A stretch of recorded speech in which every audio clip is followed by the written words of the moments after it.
İzah etti. Yıllar evvel sizler... Mustafa berkata, setelah kejadian ini, ibuku bercerita kalau beberapa tahun yang lalu, kamu juga mendapatkan kaftan beracun yang dikirimkan oleh kakekku Selim. Raja pun berkata, jadi kamu percaya jika aku juga melakukannya dengan cara seperti itu? Mustafa pun menjawab, surat dan kaftan itu berasal darimu Raja. Menurutmu apa yang akan aku pikirkan? Raja pun berkata, bagaimana bisa kamu berpikir seperti itu Mustafa? Bagaimana bisa aku melakukan hal yang begitu rendah dan kejam? Mustafa menjawab, kamulah yang memberitahuku bahwa setiap pangeran harus memperhitungkan segalanya. Kata-kata inilah yang telah memakanku selama bertahun-tahun hingga membawaku kemari. Raja berkata, lalu kenapa kamu datang dengan menggunakan baju perang dan tidak datang sendiri? Neden yalın gelmedin? Ben bir asker gibi ölmek istedim. Mustafa memberi alasan kalau ia ingin mati sebagai prajurit.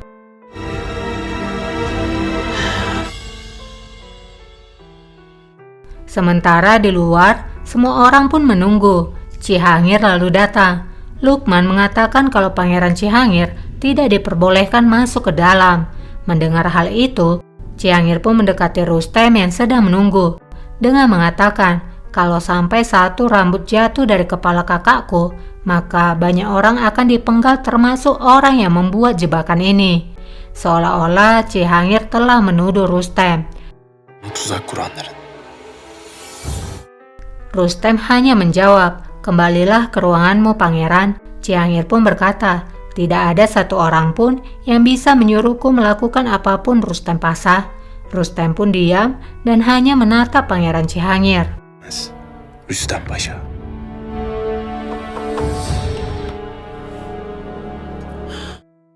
Tak lama, Pangeran Mustafa keluar dari ruangan raja dan mengatakan pada Cihangir untuk tidak khawatir karena ia tidak apa-apa. Abi, telaş etmeyin ben. Lalu kemudian menyuruh Rustem untuk masuk ke ruangan raja karena raja sudah menunggunya.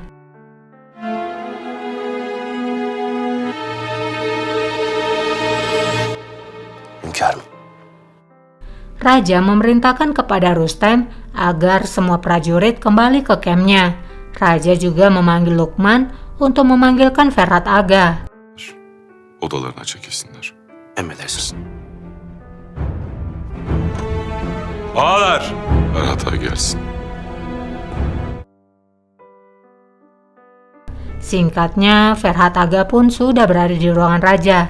Raja berkata, aku sudah mengatakan padamu kalau kamu harus menahan pangeran agar tidak masuk ke ibu kota. Tapi kamu sendiri malah datang bersama dirinya. Gibi onunla birlikte buraya geldi. Müsaade buyurun, izah edeyim. Ferhat pun menjelaskan bahwa ia memang telah melakukan sesuai perintah raja. Tapi pangeran mengatakan ia hanya ingin berbicara denganmu sendirian tanpa senjata. Yalnız ve silahsız. Ya hünkârımız saraya kabul etmeseler? Rustem pun berkata, lalu bagaimana jika raja tidak membiarkannya masuk ke istana?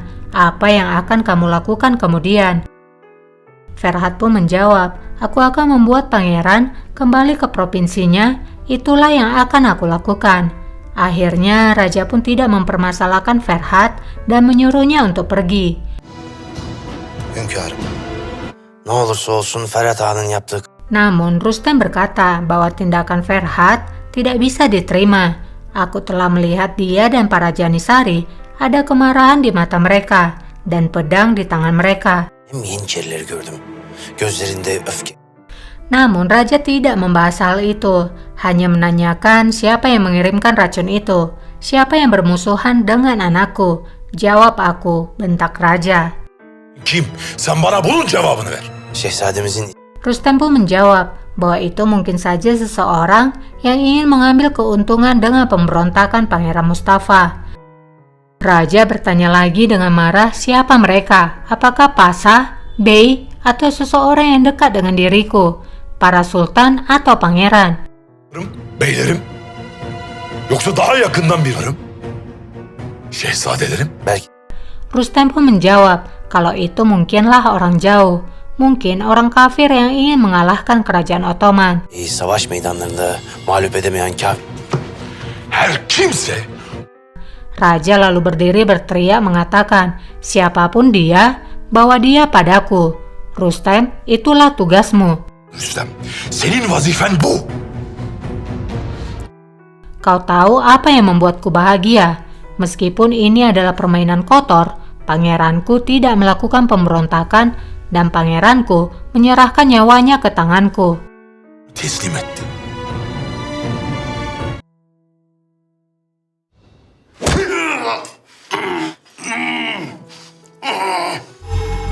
Di tempat lain, Atmaja terus disiksa oleh Jalaga, di mana penyiksaan itu bertujuan agar Atmaja memberitahukan siapa aliansi yang mendukung Pangeran Mustafa. Mustafa'yı destekleyen Zat-ı Muhterem. Namun Atmaja tidak mau memberitahukan apapun. Atmaja mengatakan kalau kesetiaannya lebih penting dari hidupnya. Jal pun berkata, jika kamu tidak menjawab, maka aku akan membunuhmu. Ia pun menunjukkan benda runcing untuk membuat Atmaja takut. Namun Atmaja tetap tidak takut. Sebaliknya ia pun berkata, kalau suatu hari ia akan membunuhnya. Bir gün seni öldüreceğim. Jal pun akhirnya menyiksa Atmaja dengan mencungkil kuku jari tangan Atmaja dengan alat itu.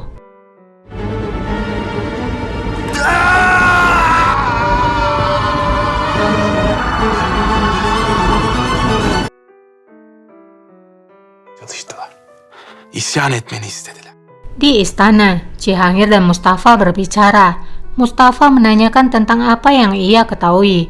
Cihangir pun menjawab, kalau saat ia pergi ke penjahit untuk melihat kaftannya, para penjahit mengatakan kalau aku menyuruh seorang aga untuk mengambil kaftan itu.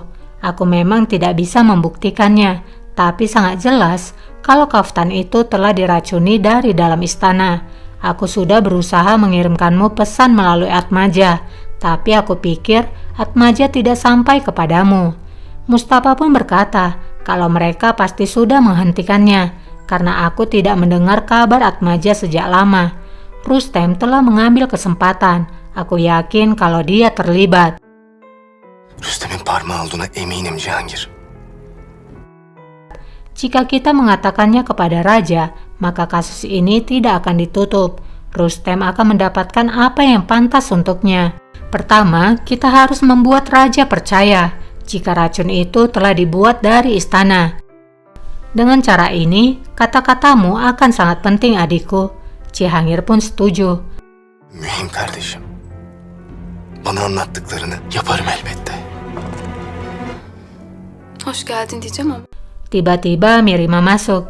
Ia mengatakan kalau ia ingin menyapa kakaknya sebelumnya, tapi keadaannya tidak mengizinkan. Mustafa pun menjawab bahwa sekarang keadaannya sudah membaik. Gördüğün gibi hepimiz iyiyiz. Yaklaş. Sementara di ruang raja, raja meminta Sokulu untuk menginvestigasi tentang kaftan yang beracun itu dan memintanya untuk merahasiakan hal itu dari siapapun termasuk Rustem Pasa. Lakin tahkikatı gizlice yürüteceksin. Rüstem dahil hiç kimsenin emru ferman